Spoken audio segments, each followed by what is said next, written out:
Welcome everybody to another edition of Dan's Grand Valley Railroad. Well, this is the week we finish up the diner. As you can see, there's a little bit of it there. I'll get into the details of that in a minute, but just wanted to welcome you guys in. We hit 600 subscribers this week, and I thank you so much for that. You guys are awesome. Keep the comments coming, the questions. I really love interacting with you guys. It's beyond my wildest dreams that this channel would ever get that popular. So I really appreciate you guys. If you have any suggestions or things you want to see upcoming, let me know. Just as a reminder, we still need to get this building wired in, the rest of the buildings as well. And I still want to get my street lights put in along the square here and get the rest of the buildings lighted. So that's some upcoming projects. We still have to deal with the appliance store. It's dark right now. I just have a wire there, but we want to get that plugged in and running. But this week is all about the diner. Here's a quick sneak peek of it. I think it came out really good, but let's go through the process and then we'll do a little review at the end of the video. So I just finished up cleaning up the ballast here along the parking lot. I didn't film the process because it was kind of tedious and I was having some problems. This being styrofoam, it was creating a static situation. So the little pieces of ballast were scattering all over there. I couldn't sweep them up. You can see it's still wet. The glue is drying on all of that. So I'm just gonna leave that alone for a day and just let it dry real good. Then the next step will be to paint the blacktop, and I need to get some 1/16 inch foam sheets to make my sidewalks. I thought I had some, but I don't. That's what I used for these guys over here.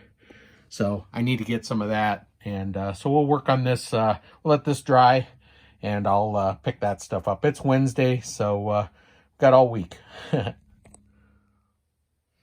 All right, well, the ballast was drying. It's pretty dry now. I've got a couple of places that still needs a little bit of glue, scenic cement. I usually put it on with an eyedropper, but the next day I'm noticing some pieces that are loose, so I'll be putting that on. But what I did was I made up the sidewalk with this is just poster board, regular cardboard. And I just cut a pattern to fit in there and a piece here. And then that way I can use that as a template to cut out my 16th inch foam, because it turns out I did have some, but very little. So I didn't want to make a mistake and ruin it. So I made those templates. Here's the foam. And so now these will glue up here like so.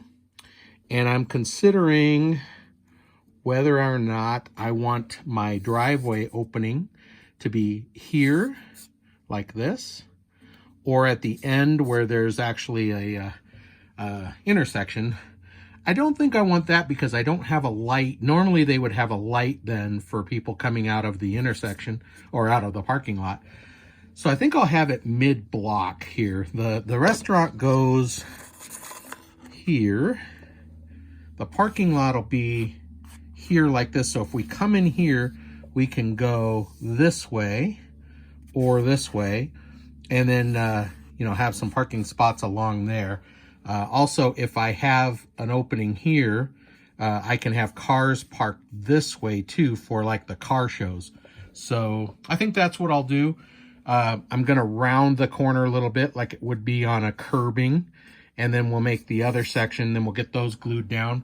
And well, actually what I'll do is I'll paint the foam the concrete color, which is this little bit more yellowish concrete color, before I glue it down. But we'll get it trimmed up the way it should be.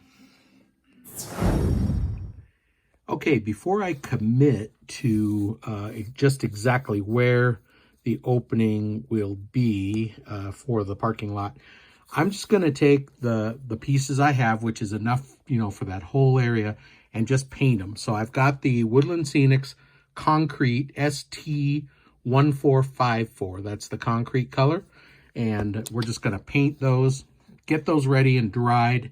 Then I can paint the asphalt, which is Woodland Scenics, and that's the ST1453 asphalt color. So we'll do that, and then I'll paint the asphalt, and then we can glue these down, you know, figure out just exactly where we want them, and go from there. So that'll save some time if I paint both at the same time, rather than paint these, figure out where they need to be, glue them down, then paint the parking lot. I'm gonna do both.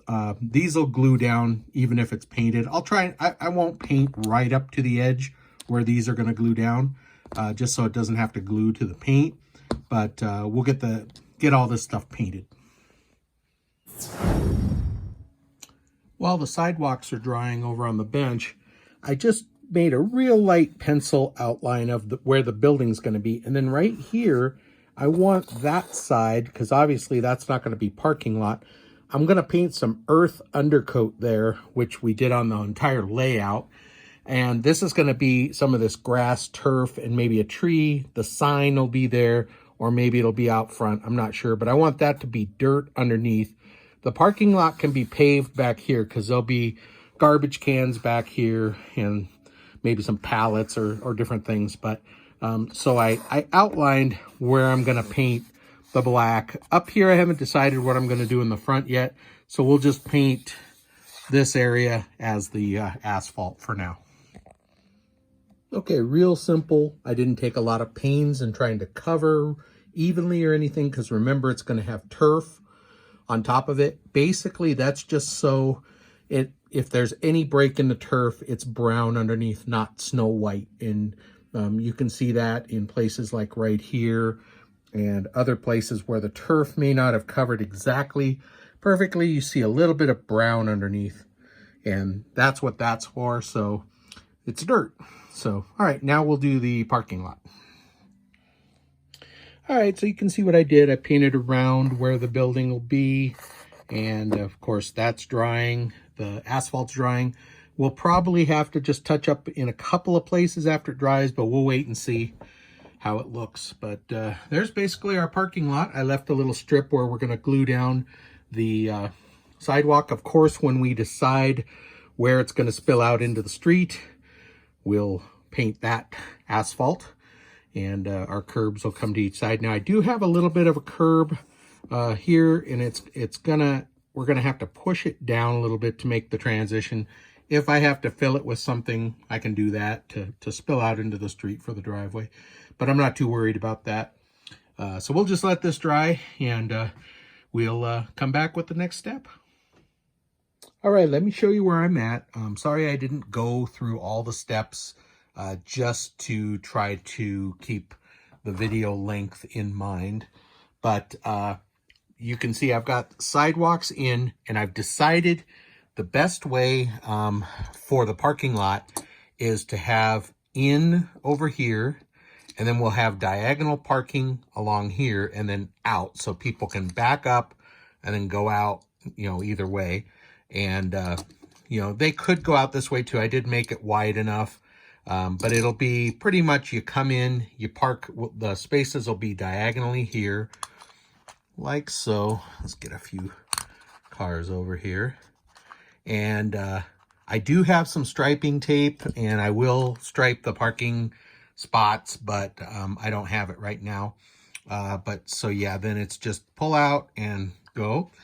And then over here, I've landscaped. Everything is still pretty wet, but I've landscaped the side there, and the sidewalk goes to the front, and then you can see the stairs go right to the sidewalk. There's a little concrete area right here where the sign is, and then on the other side, it's just blacktop that goes up to the stairs, and the sidewalk is right there. So that's pretty much how I have it, and I'm liking it a lot. So now the next step is, everybody talked about how dangerous it was with the train going right here. We need a fence. So let me take you over to the bench, and I'll show you what I've got going on for a fence. So I was over at Hobby Lobby yesterday, and I ended up getting some 1/16 inch rod and 3/64 inch polystyrene rods. These, they're usually $3.99. These were on sale for 99 cents. I went with, well, I bought both, but I'm gonna go with the 3/64. It's not gonna be as solid, but when you look at it next to a person, it's even kind of big for chain link fence posts, but any smaller and it would just be too weak. So we're going to try to make the 4-foot posts out of these and the rails. And then I got some leftover window screening, which if you look at the squares on it, if you do it sideways, it looks like chain link fence. Now, this is probably a little bit bigger, and I'm sure that somewhere they sell smaller mesh, either screen or material. But for what I have on hand right now, I think this is going to look just fine. So I'm going to try to make it, you know, it's not going to cost me anything to try it. So I'm going to lay out some posts, figure out how much I need first, lay out some vertical poles, a couple of horizontal poles, cut the mesh, and try to glue it all together. So you can see I cut the strip, and the only thing I can find right now that'll glue the styrene to the fiberglass is CA glue. So I'm using thin, and then I'm hitting it with this instant bond accelerator. Once I get it tacked in, then I just hit it with that and it instantly bonds. So hopefully that's stuck. Seems like it. I'm going to go down the line, tack it in a couple places, and then I'll start making a couple uprights. And here's what I came up with after putting the upright poles in and then spray painting it metallic silver, chrome, whatever. Got a neat little chain link fence here. So I made these longer, the poles, because I'm going to poke the styrofoam and then, you know, set them down in so that the mesh will be right up against ground level. And this isn't enough for the entire parking lot, so I've got another piece here. I'm getting ready to make a second piece, so the two can mate up and then do most of the parking lot there. So let me get that done. We'll get them joined together, and then we can set it in place. All right, so as you can see, the chain link fence came out pretty good. There's a couple of imperfections, but you know you're going to get that with, you know, especially scratch building, but, you know, it didn't want to sit quite as well in certain places, but I'm overall pretty happy. We've got at least 6 or 7 parking spots in the for the diner. I've got a bread delivery truck there who can, you know, go right around to the back and make his deliveries. And then out front, we've got the little sign board over there, right on that concrete part. Oh, and then I wanted to share with you guys, I made a little sign for the fence here. See if you can see it. It's right there. It's a no trespassing sign. So people, you know not to go run out on the tracks. That was part of the rub-off decals that were in the city and industry set for the railroad agency. So I made a little sign just to attach that to. Just got a few little details around. There's a little turf area. And then I think what I want to do here before we sign off, I'll put the background up and we'll get a nice shot facing this way so you can see the background behind the diner and see how that came out. All right, here's some shots I'm just getting from behind the gas station. There's the diner, and I've got the nice background. You can see the shadow of my arm because I'm using a selfie stick to try to reach over. But I didn't want to move the table back right now and knock everything over. So there's the parking lot. Man, that looks really neat with the background. Gee whiz, that is awesome. Check that out. There's the parking lot. There is the diner. Let's see if we can see that little no trespassing sign I made. There it is. Looks cool. And let's see here. There's the sidewalk and the little sidewalk sign out there, and boy, the flag and everything. All right, folks, well, that is all we have time for this week.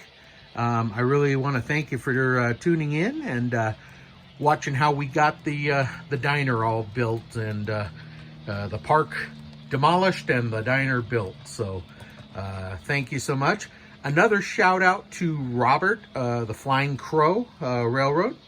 Thank you for his 500 subscriber giveaway, which I won, and that's how I got the buildings. So we'll put his card up in the corner there. Be sure to go over and check out Robert's channel and subscribe and check him out. And that's all we have for this week. So again, thank you so much. We'll see you next week. Take care, and God bless.